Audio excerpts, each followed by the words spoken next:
नमस्कार, मैं हूं दिनेश और आप देखना शुरू कर चुका बोलता है पी। आइए करते हैं आज की एक और खबर की शुरुआत। दतिया के प्रसिद्ध रामलला मंदिर पर आज ब्राह्मण समाज के लोग हुए एकत्रित। ग्वालियर, भिंड, मुरैना, शिवपुरी जगह जगह से आए लोग। ब्राह्मण समाज के लोगों का कहना, सरकार और प्रशासन से मंदिरों की भूमि को नीलाम नहीं होने देंगे। इसी बात को लेकर एकत्रित हुए थे ब्राह्मण समाज के सभी लोग। इन सब के बीच दतिया कलेक्टर स्वप्निल बानखेड़े भी पहुंचे थे। क्या कुछ बोले मंदिरों की जमीनों को लेकर लोग, जरा सुनिए इस रिपोर्ट में। तो 1 करोड़ के ऊपर इंटरेस्ट लगा देंगे। मेरा नाम संतोष तो गौतम। आपकी जो सैलरी है, चाहे आपका बेटा है फिर बेटे का बेटा है, उनके लिए सैलरी कभी जिला बंद ग्वालियर से पुजारी संघ क्योंकि का वो जमीन आप पैसे भी यूज नहीं कर रहे हैं और आज ये मीटिंग इसलिए वो रखी गई दूसरे के है ऊपर है। तो हम लेकिन हम पुजारियों की अगर हम कहेंगे तो मैंने इसको मान सम्मान के लिए यह मीटिंग रखी गई है दतिया जिले में हनुमान जी के मंदिर पर।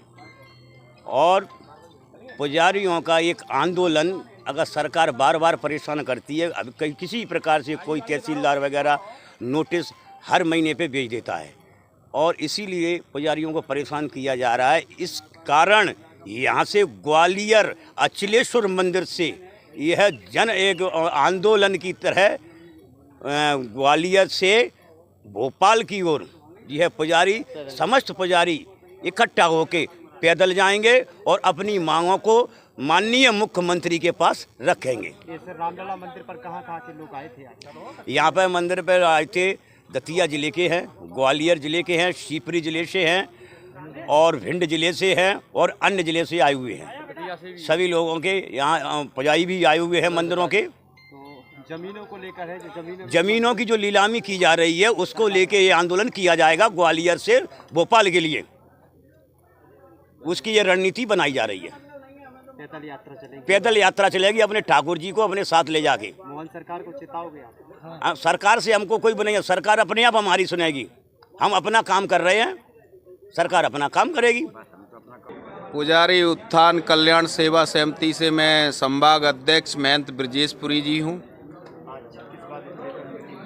ये आज हमारी मीटिंग जो भूमि नीलाम की जा रही है शासन प्रशासन के द्वारा, उस विषय पे आज मीटिंग रखी गई है।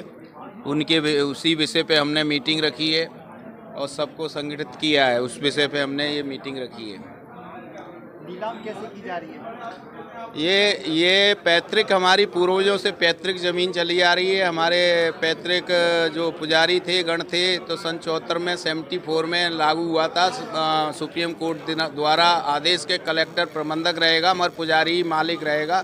मगर ये अभी जो ऑर्डर आया है 19-20 को, जो अभी 19-20 फरवरी को जो ऑर्डर आया है, उसमें ये बताया गया है कि अपने मठ मंदिरों की भूमि नीलाम की जा रही है। ऐसा मध्य प्रदेश में, टोटल पूरे मध्य प्रदेश में। यहाँ डीएम साहब भी आए थे, क्या? डीएम साहब ने तो जो ऊपर से जो आदेश होगा उस अनुसार हमको वो कार्य करना पड़ेगा और बोले वो चीज़ हम उसको करेंगे, उस पर फॉलो करेंगे। और बोले आप हमारे पास में आवेदन लेकर आइए, हम ऊपर तक आपकी मांग पहुंचाएंगे, ऐसा उन्होंने बोला। आपकी बात है कि ये जो आपकी मंदिरों की जमीन है उसको नीलामी नहीं होगी। देखो, हमारी पैतृक भूमि है, हमारी मातृभूमि है। हम लोग, हमारे पूर्वज जब से पूजा पाठ कर रहे हैं, आज उनके बालक हैं, पुत्र हैं, जो भी पैतृक भूमि को कैसे हम नीलाम होने देंगे? ये तो संविधान के अनुकूल है, नहीं है। और हमारी जो भूमि आज से नहीं है, सदियों से चली आ रही है। जब ये संविधान भी नहीं बना था उससे पहले विक्रम संवत 603 के अंतर्गत में ये जब भूमि सनातन धर्म की चली आ रही है। आप लगा लो कितने बरस हो गए जब से ये भूमि है। और संविधान तो 1943 के बाद में संविधान बना, उसके बाद में ये प्रशासन शासन आया। शासन ने ये अब मातृभूमि जो हमारा प्रशासन है, वो शासन है, वो अपने संतों का भेष लेकर और भगवान का झंडा लेकर चल रहा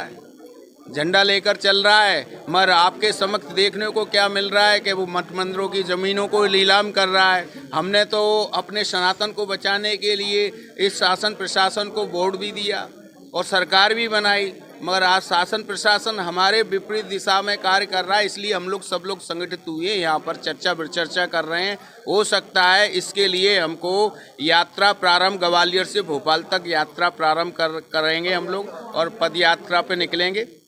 क्या ऐसी बैठकें और भी जिलों में चली है? सभी जिलों में चल रही है, पूरे प्रदेश के अंदर, मध्य प्रदेश के अंदर में चल रही हैं। पूरे जिलों में जो अपने प्रदेश के जिले हैं उन सभी जगह पे ये मीटिंगें चल रही हैं और सभी लोगों को सूचित कर दिया गया है। सभी संभागीय अध्यक्ष को, प्रदेश उपाध्यक्ष को और राष्ट्रीय अध्यक्ष सभी के द्वारा ये बात हुई है। क्या नाम है? प्रदीप शर्मा मेरा नाम है। मैं पुजारी उत्थान एवं कल्याण समिति से प्रदेश उपाध्यक्ष हूँ।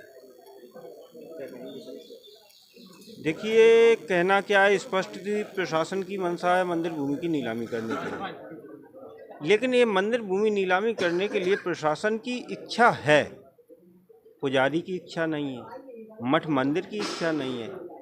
आज ये कहते हैं शासन संधारित मंदिर, प्रबंधक कलेक्टर।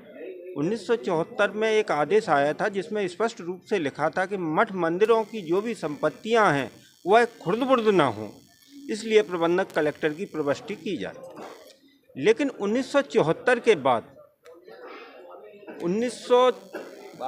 के बाद में इन लोगों ने खसरे में प्रबंधक कलेक्टर आने के बाद ये मालिक बन चुके हैं उसके। ये कहते हैं जो भी कानून है जो है वो हम हैं, लेकिन यह गलत है, क्योंकि अब ये एक बात कहते हैं कि शासन संधारित मंदिर।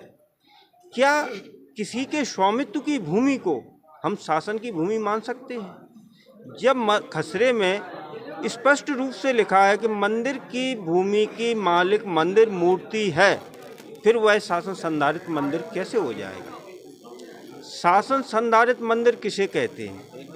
जो मंदिर शासन द्वारा निर्माण कराया गया हो, जिन मंदिरों को की व्यवस्था के रूप में शासन से कोई अनुदान मिलता हो या किसी प्रकार की शासन की व्यवस्थाएं हों, उन मंदिरों को मान सकते हैं कि शासन संधारित हैं। शासन संधारित हैं, लेकिन शासन यह स्पष्ट करे कि किस गवर्नमेंट द्वारा उस मंदिर का निर्माण करवाया गया, किस संबंध में उस मंदिर का निर्माण हुआ, उसका प्रथम पुजारी कौन था, उस समय मंदिर की क्या व्यवस्थाएं थी। क्या ये सारी चीज़ें एमपी गवर्नमेंट के पास है?